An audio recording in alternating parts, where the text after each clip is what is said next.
Je voudrais ce soir nous parler sur un thème, la puissance du Saint-Esprit, mon avantage. Amen. Amen. Dis à ton frère, la puissance du Saint-Esprit, mon avantage. La puissance du Saint-Esprit, mon avantage. Alléluia. Gloire à Dieu. On va encore répéter une deuxième fois. La puissance du Saint-Esprit, mon avantage. La puissance du Saint-Esprit, mon avantage. Plus fort encore. La puissance du Saint-Esprit, mon avantage. Tu vas dire ça sur ça, c'est que même quand tu dors là, en rêvant, tu vas rêver sur ça quoi. Encore? Merci beaucoup. Voilà. C'est bien scellé. Amen. C'est bien scellé. Nous allons lire dans Actes des Apôtres, chapitre 1. Le verset 8. Acte 1, le verset 8. Oui. La parole de Dieu déclare, mais vous recevrez une puissance, le Saint-Esprit survenant sur vous, et vous serez mes témoins à Jérusalem, dans toute la Judée, dans la Samarie, et jusqu'aux extrémités de la terre. Merci. Alléluia. Amen. La puissance du Saint-Esprit, mon avantage. Voilà le thème clé et que je voudrais ce soir développer avec nous avant de partir. Quand on parle, il y a deux mots dans le thème qui sont importants qu'il faut souligner. Il y a l'avantage et la puissance. La puissance du Saint-Esprit. Un avantage est comme un bénéfice. C'est ce que vous gagnez après avoir travaillé, après avoir investi dans un domaine donné. Si nous rentrons dans le domaine économique, les opérateurs économiques comprennent mieux ce qu'on appelle avantage. Parce que tout ce qu'ils font avec des calculs pour qu'après qu'il n'y ait pas de pertes. Donc, nous qui ne sommes pas de ce domaine, vous pouvez les voir comme des gens qui ont de l'argent, mais je vous dis quelque chose. Vous pouvez voir un parti économique avec des milliards. Mais, l'investissement qu'il fait là, c'est-à-dire, il le fait en tenant compte quoi? Ce qu'il va récolter après. S'il a 20 milliards, il a aussi les défis de 20 milliards. Toi qui as 1 million, qui pense que lui, il est pourri dans son domaine, c'est que tu n'as encore rien compris. C'est là le problème de l'Africain. Il suffit qu'il entende que quelqu'un a 300 millions, 1 milliard, c'est que tu vas chez la personne, dit, donne-moi 500 000. Elle te dit qu'elle n'a pas, il a refusé de m'offrir l'argent. Tu ne sais même pas, parce que tu ne comprends pas le système, alors, de l'opération, et aussi le système de l'investissement, ainsi que le système, des avantages. Le monde est un monde qui a la recherche des avantages. Tout ce qu'ils l'ont fait, il veut s'assurer que derrière, il y a un avantage. Et il investit pour avoir un avantage. Donc, lorsque nous parlons des avantages, nous voulons parler des bénéfices, des résultats qui vous régénèrent, alors un succès. C'est ce qui vient au-delà de ce que vous avez investi. C'est ce que vous récoltez après avoir travaillé. C'est un bénéfice, c'est une bénédiction. C'est aussi une récompense que vous recevez de la part de Dieu. Donc, les avantages, on peut les trouver dans plusieurs domaines. Mais ici, nous parlons de la puissance du Saint-Esprit, mon avantage. Nous voulons dire quoi? Nous voulons juste souligner ce que nous recevons, ce que nous gagnons, ce que nous bénéficions lorsque nous sommes revêtus de la puissance du Saint-Esprit. Ce que le Saint-Esprit nous apporte, ce qu'il fait de nous, lorsque nous sommes réellement revêtus de cette puissance-là. Le Saint-Esprit a tellement d'avantages que très important, très riche, très bénéfique, que le diable ne veut même pas que les croyants alors comprennent ces avantages, et il ne veut même pas que les croyants trouvent une place primordiale dans leur cœur pour la recherche du revêtement de la puissance du Saint-Esprit. Alléluia. Donc, le Saint-Esprit est la puissance de l'Esprit est quoi? Est une capacité, un dynamisme que le Saint-Esprit nous confère, nous donne. Et en nous donnant cela régénère en nous des résultats positifs. Dans le passage, nous voyons Jésus qui parle. Il dit à ses disciples, vous recevez une puissance. Le Saint-Esprit surviendra sur vous. Vous serez mes témoins à Jérusalem, en Judée, en Samarie, jusqu'aux extrémités de la terre. Cette partie de l'livre des apôtres sont parties, quoi? L'une des dernières paroles que Jésus-Christ a prononcées avant de monter au Père. Dans l'évangile de Jean, il disait ceci, je ne vous laisserai pas orphelins. Je vous enverrai un autre consolateur qui sera avec vous, qui sera à vos côtés. Et le mot consolateur en grec veut dire le paraclet, qui veut dire quelqu'un qui vient à votre secours, qui vient vous consoler, qui vient vous aider, qui défend vos combats, qui défend vos intérêts, qui vous aide dans les moments difficiles. Alors, Jésus-Christ, en disant ceci,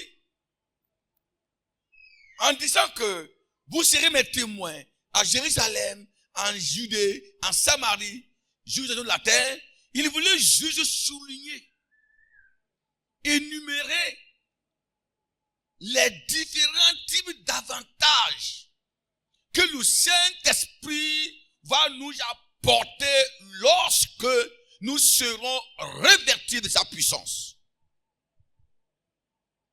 C'est ce que ça veut dire simplement. Alors, nous allons voir quels sont les avantages que la puissance du Saint-Esprit nous apporte en tant que croyants. Qu'est-ce qu'il nous apporte en tant qu'enfant de Dieu, en tant que croyant, en tant qu'ouvrier de Dieu? Quels sont les avantages que la puissance du Saint-Esprit nous apporte? Le texte parle du Saint-Esprit et de sa puissance. Mais si vous n'avez pas le discernement, vous allez comprendre. Il dit, vous recevez une puissance. Le Saint-Esprit venant sur vous. Le Saint-Esprit est une personne. La puissance, c'est ce qu'il vous confère. Quand il nous donne cela, quels sont les avantages que nous recevons? Dans le texte, il dit, vous recevez une puissance. Le Saint-Esprit surviendra sur vous et vous serez mes témoins. C'est-à-dire, autrement dit, le Saint-Esprit viendra sur vous et vous recevez une puissance. Voilà, autrement dit, on peut renverser le texte. Ça veut dire, la suite ne fait que parler des avantages. Et vous soulignez, alors, le mot témoin. Témoin. Premièrement, la puissance du Saint-Esprit fait de nous des témoins efficaces de l'œuvre de Christ. Il fait de nous des témoins efficaces de l'œuvre de Christ. Jésus a fait beaucoup de choses sur la terre.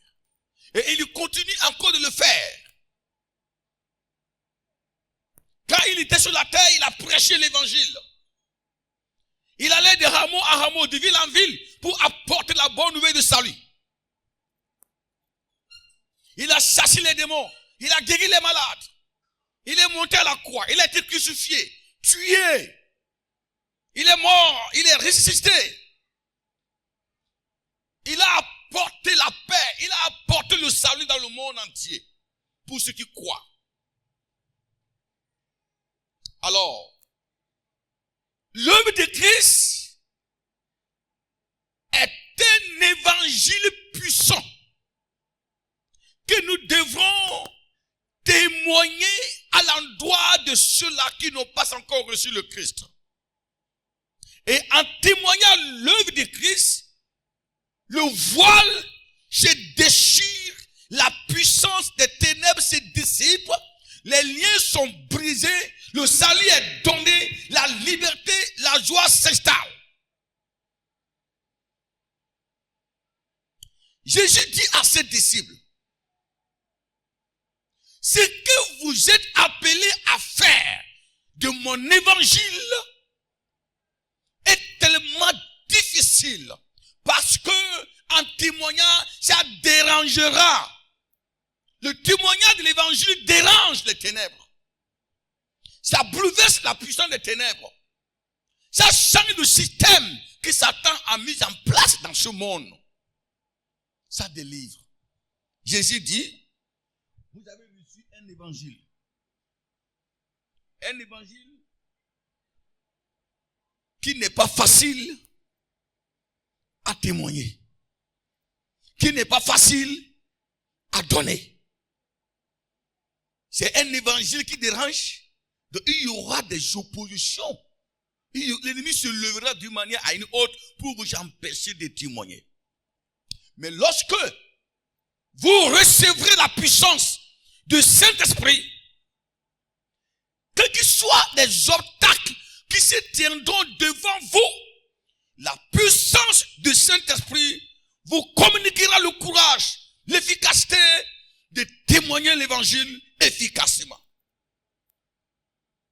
Mes amis, voilà le premier avantage. Quand vous lisez dans le livre des apôtres, le chapitre 2, vous voyez les apôtres, et au début, ils étaient timides et effrayés.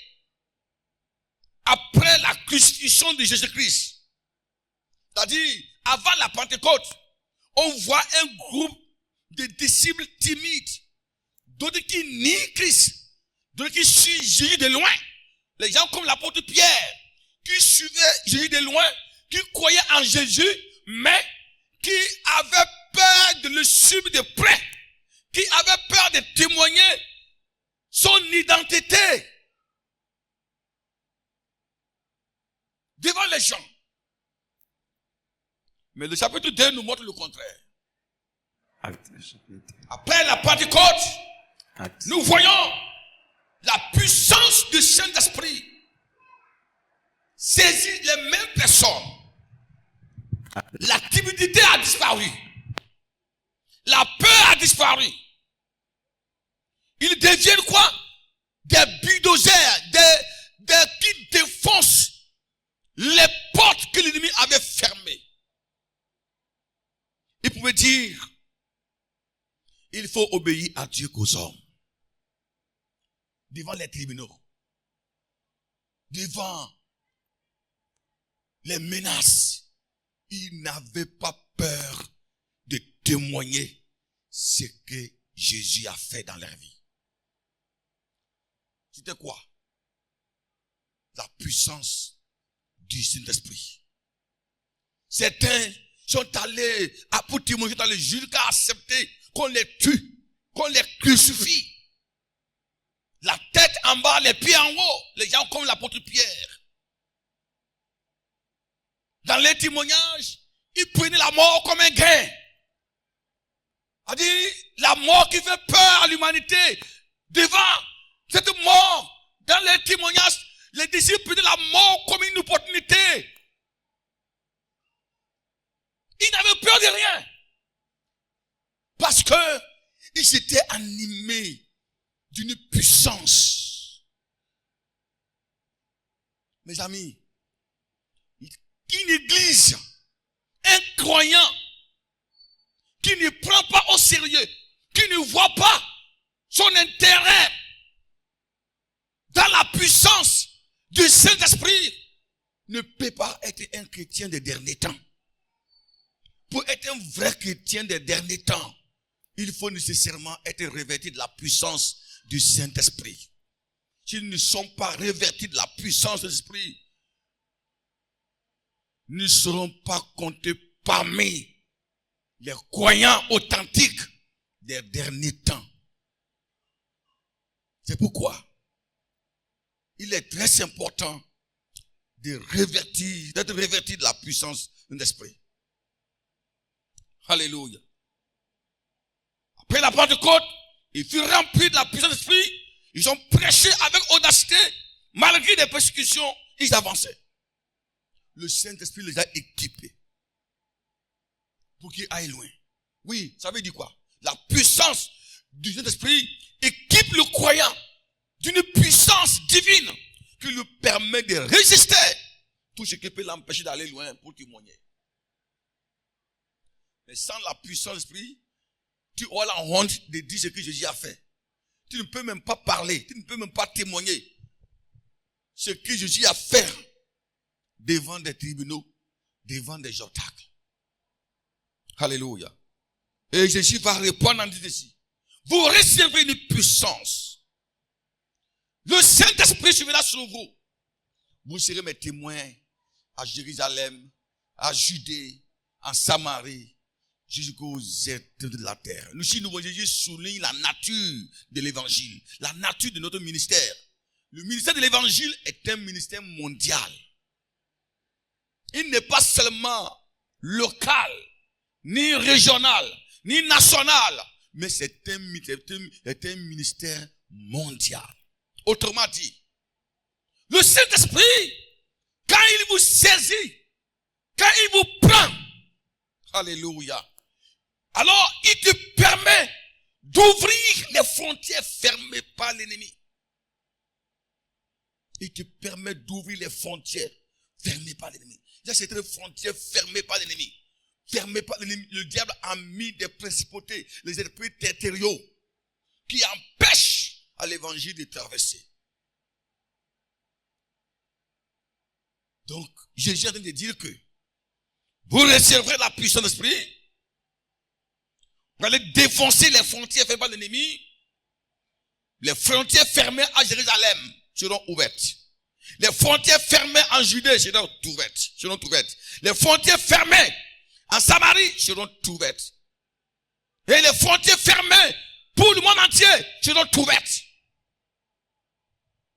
En Jérusalem, c'est la religion, c'est le judaïsme. Le piège, le moyen par lequel Satan va utiliser pour bloquer l'évangile, c'est le judaïsme. Les pharisiens qui sont assis dans la tradition. Dans la tradition. C'était devenu un moyen par lequel Satan a passé pour bloquer l'évangile. Vous voyez Jésus vient dans le temple. Il opère les miracles. Les pharisiens s'opposent que Jésus a péché en guérissant les malades le jour du dimanche, le jour du sabbat. Jésus chasse les démons dans le temple.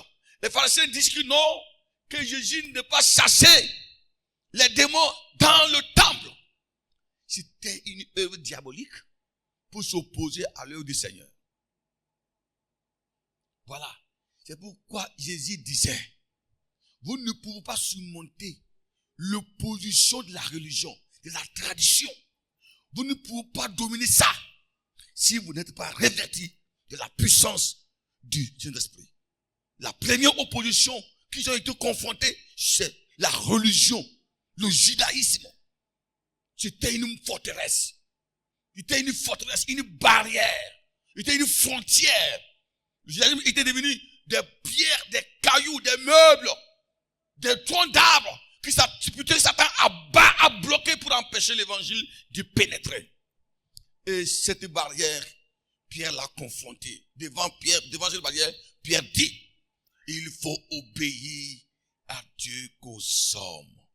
Ils les ont mis en prison pour un peu fermer les bouches. Mais la puissance du Saint-Esprit secoue les portes.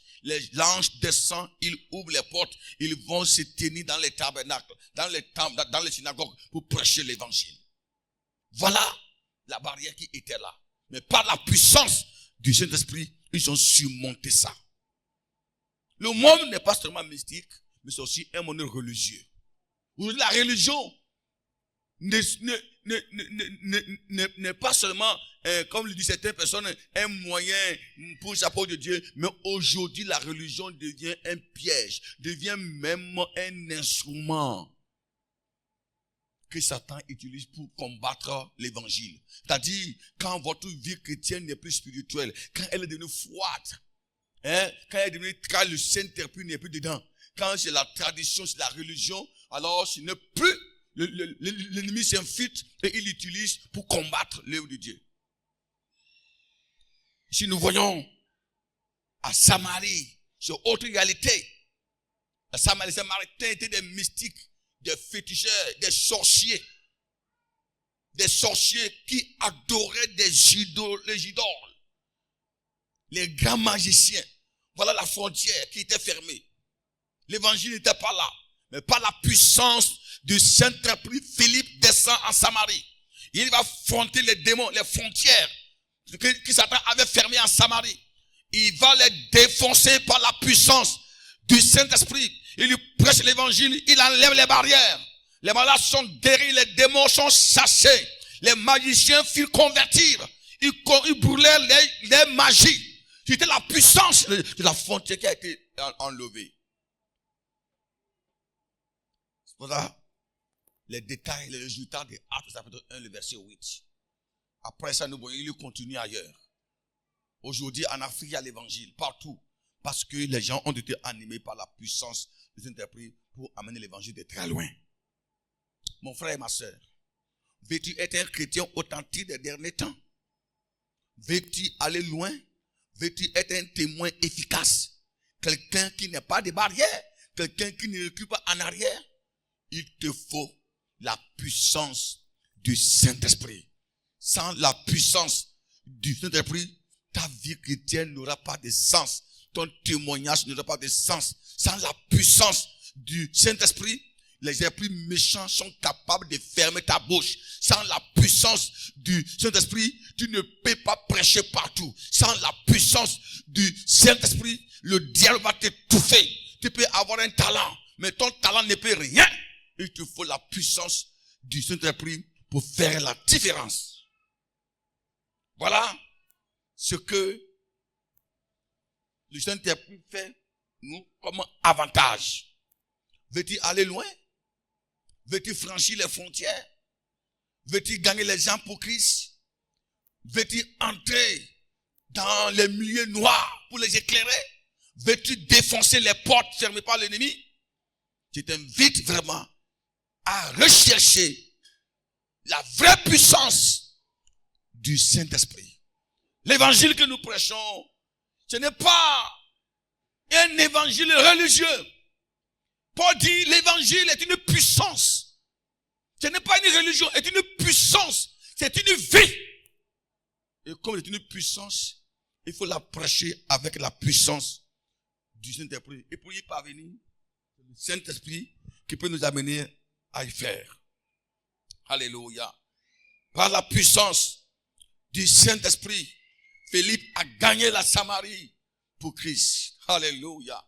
Et quand il a prêché l'évangile en Samarie, les chrétiens qui furent convertis, baptisés, Philippe a appelé les apôtres pour qu'ils viennent les transférer également la puissance du Saint-Esprit. Parce que dans l'église primitive, alors sans la puissance du Saint-Esprit, c'est comme pour eux, c'est comme le salut n'était pas encore complet. Pour eux là, le salut aussi est confirmé par le baptême du Saint-Esprit et aussi le signe de parler en langue. C'est pourquoi quand Philippe a fini de prêcher l'évangile, il a fini de chasser les démons, de guérir les malades, les gens sont donné leur vie à Christ. Il a envoyé Pierre et Jean pour les imposer les mains pour qu'ils reçoivent la puissance du Saint-Esprit. L'église doit être ainsi.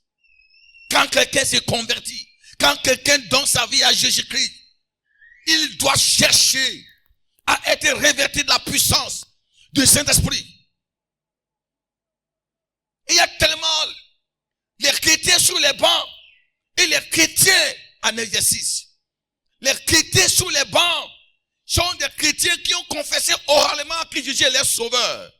Mais en réalité, qui ne sont pas animés par la puissance du Saint-Esprit. Mais les chrétiens en exercice sont des chrétiens animés par la puissance du Saint-Esprit. Et je vous dis quelque chose. Un chrétien animé par la puissance du Saint-Esprit ne peut jamais être un chrétien sur les bancs. Jamais. Un chrétien qui est rempli de la puissance du Saint-Esprit n'ira jamais dans l'église à me croiser. Parce qu'il y a une puissance qui dit lève-toi, lève-toi, lève-toi. Le jour qui va le contacter que vous ne faites plus rien dans l'église. Le jour qui va le contacter que vous ne faites plus rien dans l'église. Vous êtes devenu alors immobile. Vous êtes devenu quelqu'un de foi. Quelqu'un qui ne veut plus parler à rien. Il faut savoir que votre bidon est vide. La coupe est déjà vidée, il n'a plus rien dans votre vie. Quand il y a la puissance du Saint-Esprit, il y a des mouvements. Il y a des mouvements. Ne vous y trompez pas. Vous n'avez pas besoin de chercher à savoir si tu es rempli du Saint-Esprit ou pas. Qu'est-ce que tu fais? Qu'est-ce que tu fais de ta vie chrétienne? Où est ton zèle? Où est ton témoignage? Où est ta vie de prière? Où est ton témoignage? Où est ton zèle? Paul dit à Timothée, le don que tu as reçu, ce n'est pas un don de timidité, mais un don de puissance. Un don de puissance. Je constate que tu ne me ressembles pas. Et ce qu'il veut dire à Timothée. Je constate que au début, tu me ressemblais. Mais quand j'ai remarqué dans ces derniers temps-ci, Timothée, il semble que tu ne me ressembles plus. Parce que c'est moi qui t'ai imposé les mains. Et tu as reçu l'onction. Mais l'onction qui est à moi là, c'est pas, moi Paul, je ne suis pas timide. Je suis bouillant. Je suis un soldat. J'attaque. Je défonce les portes fermées par l'ennemi. Je gagne les âmes pour Christ. Mais, qui c'est le même esprit que tu as reçu de moi? Mais pourquoi toi tu es timide comme ça? Timothée, ça veut dire que quelque chose ne va pas. Parce qu'au début tu n'étais pas comme ça, tu étais comme moi. Maintenant tu n'es plus comme moi. Tu as changé. Je suis en haut, tu es en bas. Je suis en haut, tu es en bas. Je suis la montagne, tu es dans la vallée. Je suis venu pour te dire que tu dois changer. Tu dois te réanimer. Il dit, réanimer le don que tu as reçu. Le jour que je t'ai imposé les mains. Et ça veut dire quoi? Quelque chose avait diminué. Et quelque chose avait changé dans la vie de Timothée. Et à un moment donné, Timothée a fait comme un religieux. Comme un religieux. A dit, son ministère veut tomber dans la tradition. Pour dire, tu veux tomber dans un domaine qui ne te permettra pas d'aller loin. Sinon, tu connaîtras le naufrage. Voilà la puissance du Saint-Esprit. Vous voyez? Nous devons tous ensemble tenir compte de cette réalité-là. Le monde est lourd, hein? Le monde est difficile, le monde pèse. Sans la puissance du Saint-Esprit, tu ne peux pas aller loin. Tu serais fatigué de la vie chrétienne même d'abord. Tu serais fatigué de la vie chrétienne. Tu serais paralysé moralement, spirituellement. Et tu ne connaîtras pas les avantages qui sont dans la vie chrétienne. Mais quand la puissance est là, tu peux aller loin. Voilà un peu ce que... Deuxième avantage, c'est quoi? La puissance du Saint-Esprit te permet de maîtriser l'homme fort de votre terrain. Et l'homme fort de votre terrain là, la puissance du Saint-Esprit te permet de le maîtriser. On dit que quelqu'un a réussi sa vie, a réussi son ministère lorsqu'il a arrivé à maîtriser l'homme fort qui occupe son terrain. L'homme fort là, c'est qui? L'homme fort est une personne spirituelle que Satan a placée sur votre terrain afin de rendre stérile, afin de vous rendre stérile, de rendre stérile à votre ministère, de rendre stérile à tout ce que vous faites.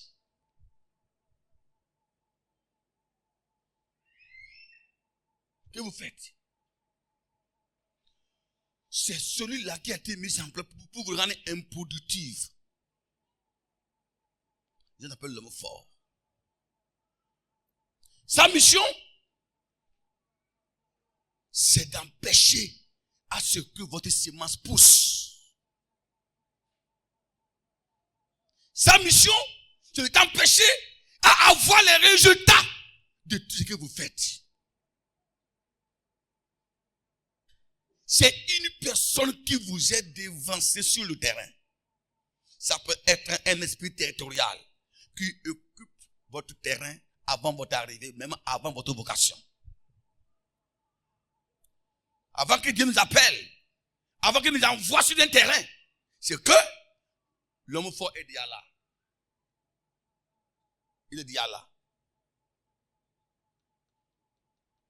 C'est un ambassadeur satanique qui a été placé sur votre terrain pour vous combattre, pour rendre inutile vos efforts, pour vous rendre stérile. Tout ce que vous allez transpirer, mais aucun résultat.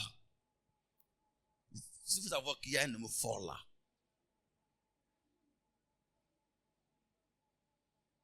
voilà. Si nous lisons dans Actes chapitre 13, nous voyons la première sortie missionnaire de Paul. Acte 13. Première sortie missionnaire de Paul. Alors, quand vous lisez le chapitre 13, Acte 13. le verset 6. Le verset 6. Écoutez bien. La parole déclare. La parole déclare quoi? Ayant ensuite traversé toute l'île Quand ils ont quitté Antioche, jusqu'à Paphos, ils trouvaient un certain magicien. Et ils sont venus à Paphos pour évangéliser, pour prêcher l'évangile, pour que des âmes soient conquises pour Christ. Ils trouvaient un magicien, faux prophète juif, Mais arrivé là-bas, il y avait un homme fort. nommé Bage. Il y avait un homme fort que Satan avait déjà installé dans la région pour empêcher à ce que la lumière alors de l'évangile lui pénétrait. Nommé Bar Jésus, Cet homme fort s'appelle Bar Jésus. qui était avec le proconsul Sergius Paulus. C'est-à-dire, il était avec le gouverneur de la région. C'est-à-dire, il a même mis la main sur le gouverneur. Il contrôlait même l'autorité provinciale. Il avait la main mise sur tout cela.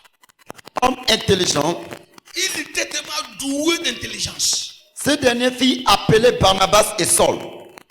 Et, oui, et manifesta le désir d'entendre la parole de Dieu. Donc, lorsqu'il a vu que Paul et Barnabas sont en train d'annoncer la bonne nouvelle de salut, cet homme avait l'envie d'écouter, d'entendre la parole de Dieu. Mais Elimas le magicien, Mais Elimas, l'homme fort de terrain, car c'est ce que signifie son nom, l'homme fort de terrain, qui était un grand sorcier, un mystique, qui occupait la région, s'est opposé il les faisait, alors au ministère de l'apôtre Paul.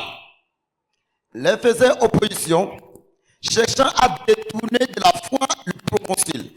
C'est bon. Vous voyez, ici, Paul vient sur un terrain occupé. Et le terrain sur lequel Paul est venu là, ce terrain est un terrain missionnaire. C'est là où Dieu l'envoie. Paphos était un territoire territoire que l'apôtre Paul est appelé à conquérir pour Christ. Paul est appelé à transmettre l'évangile de salut dans toute la région de Paphos. Mais avant que Paul ne vienne, il y avait déjà un homme fort qui occupait déjà son territoire. L'homme fort était déjà là. C'est-à-dire là où Dieu l'a envoyé là. Avant que Paul ne vienne, il y avait déjà un homme fort qui était là. C'est pour vous dire que Dieu ne vous envoie nulle part pour rien. Dieu ne vous envoie pas là où il n'est pas homme fort. Dieu n'envoie pas là où les terrains sont libres. Dieu n'envoie pas là où le terrain est sans ennemi. Partout où Dieu t'envoie, il faut savoir qu'il y a déjà un homme fort. Il y a déjà un trône satanique qui est là. Ce trône s'appelle le trône de l'homme fort. Voilà les réalités du terrain. Paul, arrivé à Paphos, son terrain missionnaire, là où Dieu l'envoie, comme l'habitude, il a commencé à prêcher avec autorité. Mais cette fois-ci, Paul voit la différence. Les gens ne se convertissent pas. Les gens ne se convertissent pas. Les miracles sont limités. Les gens n'écoutent pas. Ils écoutent, mais ils ne se convertissent pas. Ils ont envie de se donner à Dieu, mais rien.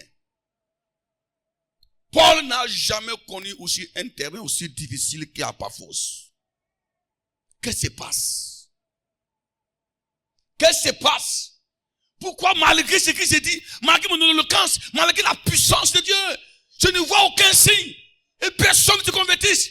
Oh, le proconsul, le gouverneur même qui avait appelé Paul, il dit, viens me prêcher l'évangile. Paul vient encore, mais ce gouverneur aussi ne croit pas.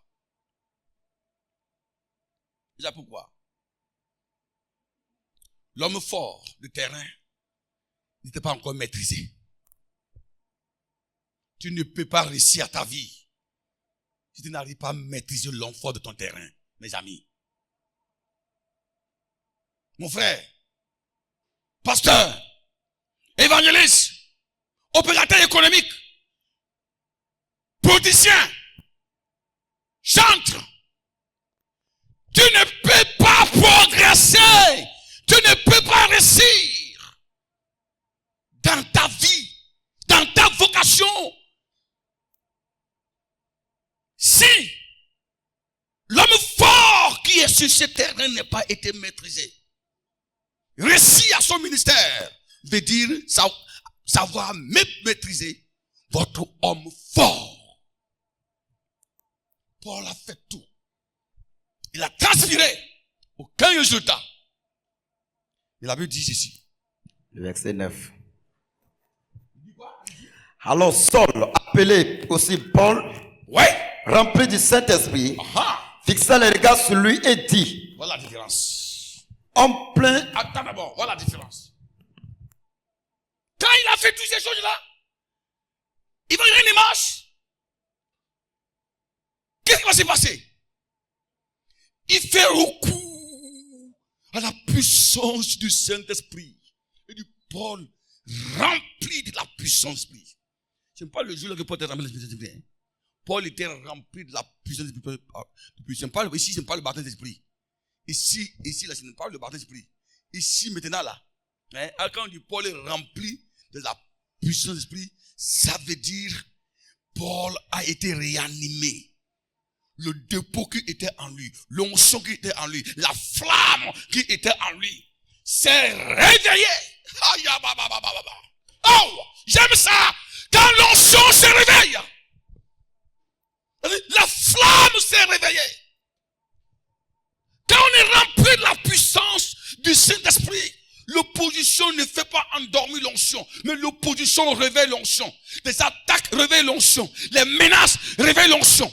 Les menaces ne font pas endormir l'onction. Si les menaces des attaques font endormir ton onction, ce n'est pas une vraie onction. Une vraie onction, quand Satan attaque, c'est comme c'est de l'essence qui prend le feu. C'est-à-dire, Paul a senti une menace. L'onction se réveilla en lui. Quand l'onction vint sur lui, il a senti que il y a un esprit territorial. Il y a un homme fort sur son terrain. Le Saint-Esprit lui dit, tu es sur un terrain occupé, Paul. Tu es sur un terrain occupé. Il y a un homme fort. Tu ne peux pas réussir sans l'avoir maîtrisé.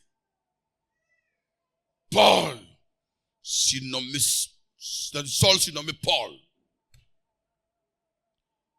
va utiliser la puissance de l'esprit. Il va dire quoi c'est toi maintenant? Et Paul lui dit, en plein de toute espèce de ruse. Maintenant, il va décrire la nature de l'homme fort que Satan avait mis sur le terrain.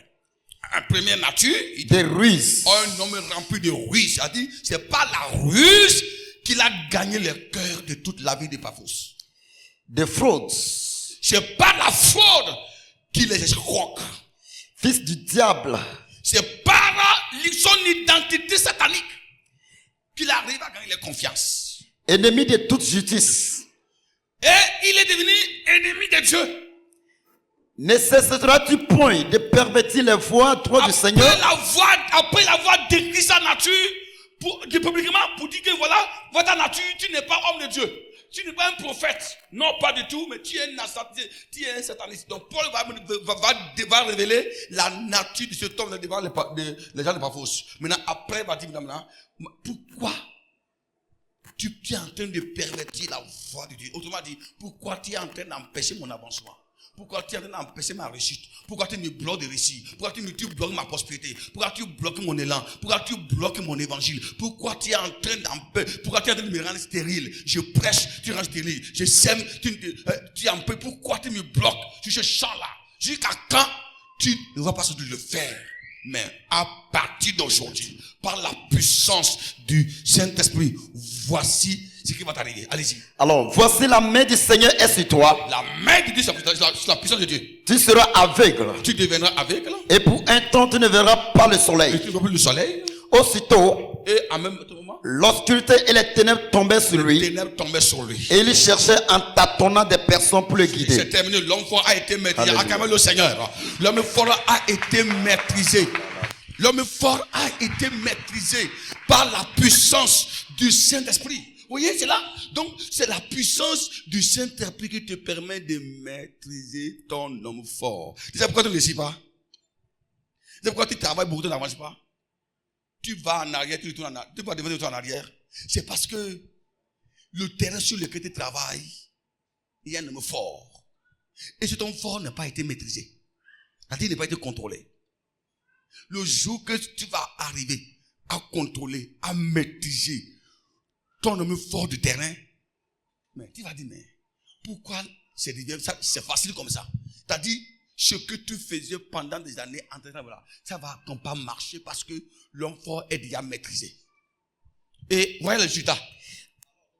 Alors le proconsul, A dit, l'homme qui ne croyait plus, voyant ce qui était arrivé, voyait ce qui était arrivé. crut.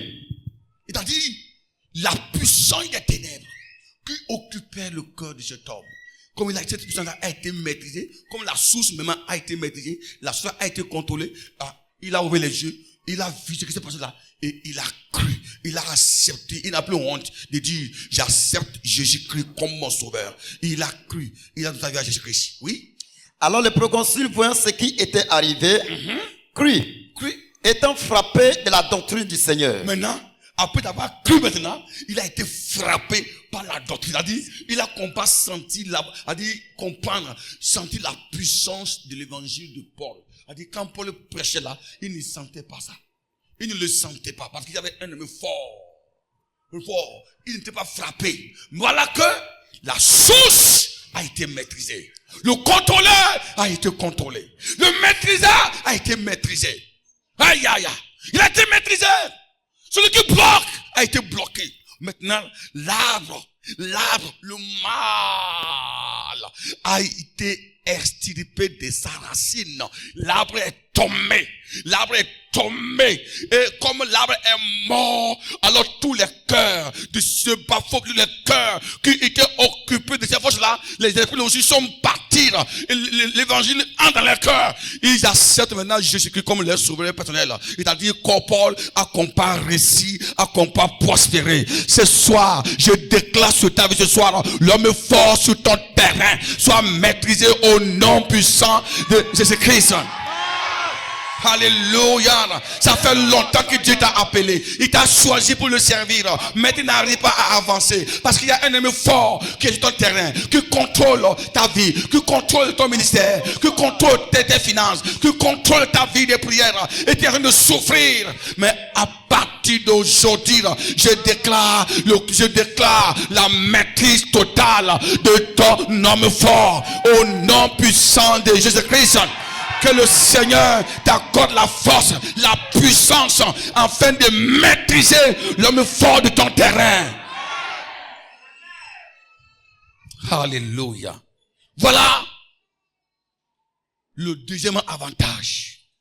Il te permet de dominer, de contrôler, de maîtriser l'homme fort de votre terrain.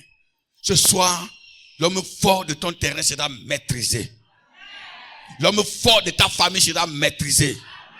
L'homme fort contre ton ministère sera maîtrisé. L'homme fort de ton pays sera maîtrisé. Et pour qu'il soit maîtrisé, il faut que la puissance du Saint-Esprit descende sur toi.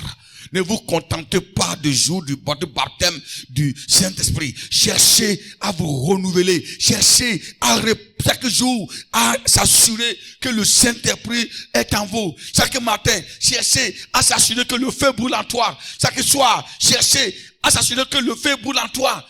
Plus votre feu brûle, plus le succès devient plus avantageux. Plus votre feu brûle, plus vous avancez. Mais plus le feu s'éteint, c'est que vous-même vous reculez en arrière et l'ennemi finira par mettre la main sur votre vie. Ne soyez pas des chrétiens religieux, mais soyez des chrétiens de feu, des chrétiens enflammés. Enflammez le feu dans votre maison. Enflammez le feu dans votre boutique. Enflammez le feu dans votre ministère. Enflammez le feu sur votre terrain. Paul enflamme le feu à Paphos. Il maîtrise le maîtrisard. Il contrôle bas Jésus-Christ. Il gagne les âmes pour Christ.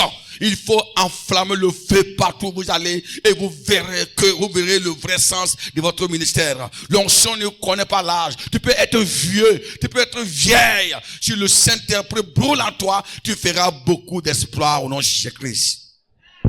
Voilà le deuxième avantage. Pour finir, le troisième avantage c'est quoi?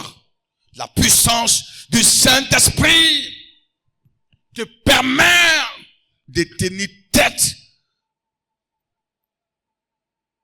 l'ennemi redoutable de votre vie. La puissance du Saint-Esprit te permet de tenir tête à votre ennemi redoutable.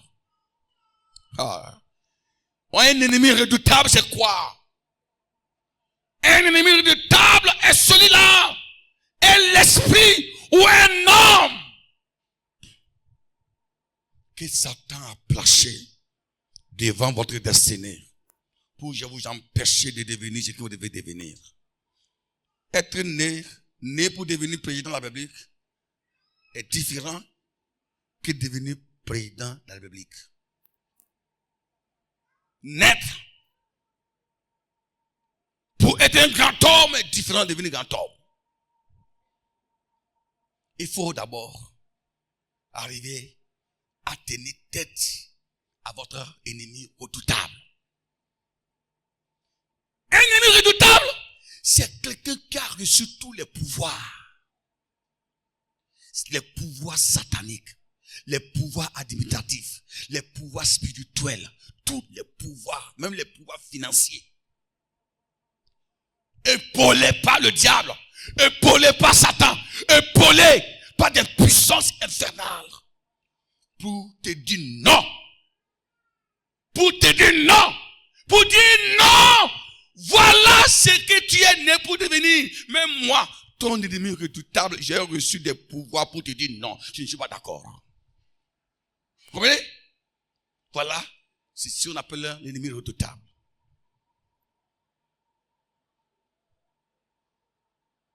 C'est ça l'ennemi redoutable. Celui-là qui vous oppose, qui s'oppose à votre destinée, qui vous oppose à votre réussite, qui s'oppose carrément à ce que vous devenez ce que Dieu a dit de devenir. Le Saint-Esprit, mon avantage, il te permet de tenir tête à cet ennemi-là. Il te permet de le tenir tête. Tenir tête veut dire venir à bout sur lui, le dominer, l'écraser, le terrasser, l'éteindre. L'éteindre. David a eu plusieurs ennemis redoutables dans sa vie. Le premier ennemi redoutable, c'est Eliab, son frère, qui le chasse sur le terrain de combat. Le combat qui va le changer la vie, le combat qui va le lever là, Eliab veut chasser David sur le terrain. Rentre.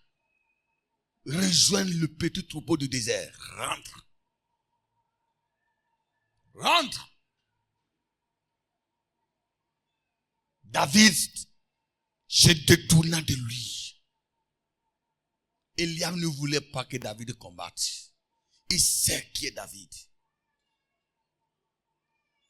Le deuxième ennemi redoutable que David a confronté, c'est Saül lui-même, qui est l'image de l'esprit du mépris, qui dit que tu n'es qu'un gamin. Tu ne peux pas aller. Le troisième ennemi redoutable, enfin, c'est Goliath lui-même, qui était une barrière entre le trône de David, entre David et son trône. Mais David fut réanimé par la puissance de l'esprit. Il va tenir tête à Goliath en le disant: l'Éternel qui m'a délivré de la gueule des lions me délivrera entre tes mains. Tu viens contre moi avec l'épée et le javelot, mais je viens contre toi au nom de l'Éternel. Au nom de l'Éternel veut dire, je viens contre toi par la puissance du Saint-Esprit, par la puissance surnaturelle, par la puissance qui vient d'en haut. David tient tête à Goliath. Le jour-là doit déterminer ce que David va devenir. Il meurt ou il gagne. Il meurt, il gagne. Le Goliath épaulé par les démons de fétiche Dagon. Après avoir maudit David, il était prêt à finir avec lui. Mais David résiste. Il tient tête. Goliath, après l'avoir maudit, David dit: au contraire, ce que tu me dis ne m'arrivera pas. Mais au contraire, c'est toi que ça va arriver. C'est ça qu'on appelle la bataille contre l'homme redoutable. C'est une bataille qui a plusieurs niveaux. Le niveau moral. Le niveau moral. Le niveau spirituel. Le niveau psychologique. David était, l'onction l'avait équipé sur tous les sens. Il ne s'est pas laissé intimider par les paroles de Goliath, ni par son apparence. Il a tenu tête à Goliath, son ennemi redoutable. Il a terrassé. Il a coupé la tête. C'est là qui a déterminé alors l'avenir de David. Mon frère, ma soeur, tu ne peux pas réussir si l'ennemi redoutable, ta vie est encore là. C'est le Saint-Esprit qui va te permettre de tenir tête à ton ennemi redoutable. Qui est ton ennemi redoutable ce soir? L'ennemi redoutable, il ne se fatigue pas. Il change d'un camp à un autre. Et il te poursuit dans chaque circonstance. C'est quelqu'un qui a juré de t'empêcher de devenir ce que tu dois devenir. Saül a juré. Il a juré. Il dit: David ne va jamais devenir roi. Il a fait tout pour l'empêcher. Il a surpris par une attaque attentat. Mais Dieu délivré David. David a tenu tête à ses ennemis redoutables. Joseph a tenu tête à ses frères. À Madame Potiphar a tenu tête. Daniel a tenu tête à ses ennemis redoutables. Avant de devenir ce qu'il est devenu. C'est pour vous dire, le monde est un monde de combat. La réussite, ce n'est pas magique. La réussite n'est pas une chance. Ce n'est pas une chance, mes amis. Ce n'est pas une chance. La réussite, c'est le fruit d'un combat. C'est le fruit d'un combat. Et pour y parvenir, le Saint-Esprit est là pour nous donner cette force-là à tenir tête à nos ennemis redoutables. Ils sont présents, les ennemis redoutables. Ils sont là dans nos familles. Ils sont là dans nos communautés. Ils sont là dans notre société. Ils sont là même dans nos lieux de service. Ils sont là dans la corporation. Les ennemis redoutables, ils veillent tous les jours. Ils ne dorment pas. Ils réfléchissent comment faire pour t'empêcher de devenir. Il y a des gens qui consultent. Ils consultent vos étoiles. Ils consultent vos étoiles pour voir ce que tu vas devenir. Ils consultent même l'étoile de vos enfants. Ils consultent votre avenir. Et ils vous attaquent sérieusement. Ils vous attaquent pour vous affaiblir, pour vous tuer. Pour vous empêcher de sortir la tête. Vous êtes là, tu dis je n'ai rien. Je n'ai pas de l'argent. Je n'ai pas de voiture. Je n'ai pas de maison. Je n'ai pas de maison. Je n'ai rien. Mais pourquoi tous les temps on m'attaque? Pourquoi on me menace? Pourquoi ceci? Mon frère, ce n'est pas la maison qui est la recherche. Ce n'est pas là qui est la recherche. Mais c'est ce qui est en toi là. Ce que tu vas devenir là. C'est ça qu'ils sont en train de combattre. Alléluia. C'est ça. L'ennemi ne regarde pas ce que tu as aujourd'hui, mais il regarde ce que tu veux devenir. La source de ta bénédiction même là, il faut qu'il t'attaque. Et la vraie source de ta bénédiction, c'est ta vie elle-même. Ce que Dieu a mis en toi, il faut qu'on attaque ça. Joseph avait quoi? Il avait quoi, Joseph, en Égypte, pour que Madame Potiphar lui propose le sexe? Il avait quoi matériellement? Il n'avait rien. Il n'avait rien matériellement. Il avait quoi en dehors de la tunique que son père l'a cousu? Ses frères voyaient quoi en lui? Mais ce qu'il combattait, c'est ses rêves. C'est ses rêves. Qu'est-ce qu'il va devenir demain? En bon, nous allons tous nous fléchir devant toi. Ça n'arrivera pas. Non, ça là, jamais. C'est toi, je refuse ça. Moi, un jour, fléchir devant toi, je refuse. Voilà, c'est tout ça. Il c'est lui là. Moi, c'est lui. Moi, je vais me donc, celui-là, il tirait mon patron un jour. Et il va devenir quoi? Moi, je refuse. Voilà ce que l'ennemi de ta combat. Qu'est-ce que l'ennemi refuse que tu deviennes? Qu'est-ce que Satan refuse que tu deviennes? Qu'est-ce que l'ennemi redoutable de ta famille refuse que tu deviennes? La plupart d'entre vous, vous êtes ce que vous êtes aujourd'hui parce que vous êtes combattus, enrôlés par vos ennemis redoutables sans le savoir. Vous avez une vie rabouquée, des ministères rabouqués, des vies rabouquées, poussiéreuses. Vous n'avez aucun sens. Hein? Votre foyer n'a aucun sens. Tout est poussiéreux. Pourquoi? Parce que il y a un ennemi redoutable qui a mis la main sur vous, qui combat vos étoiles, qui vous affaiblit, qui vous contrôle à tout moment, qui sonne vos étoiles, qui vous attache sur tous les terrains, que vous commencez. Et il a prêté serment en disant que lui là, jamais. Mais je te pose une question ce soir. Qui est en train de dire que tu ne peux pas devenir ce que Dieu a dit que tu deviennes? Qui est en train de le dire? Qui est en train de le dire? Quel homme qui est en train de le dire? Quelle femme est en train de dire cela? Qui est en train de dire toi, tu vas devenir? Qui est en train de dire toi, tu vas devenir ce que Dieu a dit que tu deviennes? C'est qui la personne? Laisse-moi te dire quelque chose. La parole de Dieu est prophétique. Elle est prophétique. Elle est prophétique. Et il y a une prophétie qui est écrite sur le front, sur ton front. Alléluia. Tu deviendras ce que Satan ne le veut pas. Au nom puissant de Dieu. S'il y avait un ennemi redoutable qui avait prêté serment, je te dis ce soir, tu vas devenir ce que l'ennemi redoutable ne le veut pas. Tu le deviendras. Je ne sais pas pourquoi tu vas le devenir. Parce que l'onction est là. La puissance, le débris est là. Pour faire tomber, pour faire terrasser l'ennemi. Tu le deviendras. C'est la parole de Dieu. Ce n'est pas moi qui l'ai dit. Tu le deviendras. Balak a utilisé Balaam. Balaam. Pour changer le destin d'Israël. Balaam devient l'ennemi redoutable. C'est-à-dire Balak est devant l'ennemi redoutable. Mais son instrument c'est qui? Balaam. Il ouvre la bouche pour changer le destin d'Israël. Pour changer le destin d'Israël. C'est-à-dire on peut changer ton destin par la parole.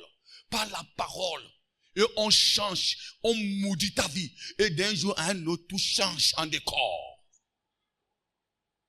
Balaam se tient devant Israël. Il ouvre la bouche pour maudire. Pendant qu'il ouvre la bouche pour maudire, la puissance de cet esprit qui était sur Israël va prendre les facultés de Balaam. Alléluia. Pendant qu'il maudit, il dit oui, qui peut maudire ce que Dieu a béni. L'Éternel n'est pas le fils d'un homme pour se repentir, ni pour mentir. Ce qu'il a dit, le fera-t-il pas.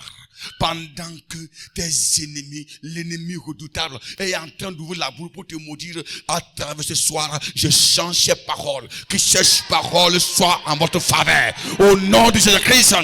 Alléluia. Tu deviendras ce que Dieu a dit que tu deviennes. Soyons remplis simplement de la puissance du Saint-Esprit. C'est pourquoi je vais t'inviter ce soir à se tenir debout sur tes pieds. Alléluia. Nous allons prier. Nous allons prier pour ces 3 requêtes avant de partir. Alléluia. Nous allons demander au Saint-Esprit de nous aider à être des témoins efficaces. Que le Saint-Esprit vienne sur nous. Et deuxièmement, au Saint-Esprit de nous aider à maîtriser l'homme fort, notre terrain. Et troisièmement, que le Saint-Esprit nous donne la force alors à tenir tête à l'ennemi redoutable de notre vie. Veux-tu réussir ta vie? Il faut le Saint-Esprit pour faire de toi un témoin efficace. Deuxièmement, il faut le Saint-Esprit pour te permettre de maîtriser votre homme fort. Troisièmement, il te faut le Saint-Esprit. Alors pour tenir tête à ton ennemi redoutable, là tu pourras réussir, là tu pourras avancer. Alléluia. Le Saint-Esprit ce soir, il est là pour nous guider, il est là pour nous soutenir, il est là pour nous guider. Est-ce que tu peux te lever ta main, le Seigneur? Alléluia. À partir d'aujourd'hui, alléluia, lève ta main. Quelque chose de terrible va se passer dans ta vie. Il t'a dit, je t'ai dit, par la parole de Dieu, quand David disait à Goliath, tu viens contre moi par le javelot de l'épée, mais moi je viens contre toi par la parole de Dieu. Il voulait dire à Goliath, je te lis aujourd'hui, je lis ta force, je lis ta vigueur, je lis ta puissance, je paralyse aujourd'hui à travers la parole de Dieu, à travers la parole de Dieu, en vertu des pouvoirs que Dieu m'a donné. Je prends la parole de Dieu, je lis ton homme fort ce soir. Jésus a dit que personne ne peut entrer dans la main de l'enfant sans l'avoir ligoté. Alors ce soir, je ligote l'homme fort de ta vie. Je ligote l'homme fort de ton foyer. Je ligote l'homme fort de ton ministère. Je ligote l'homme fort de ta prospérité. Je ligote l'homme fort de ton terrain. Je le lis, je l'attache, je le rends faible, je l'affaiblis, je le paralyse ce soir.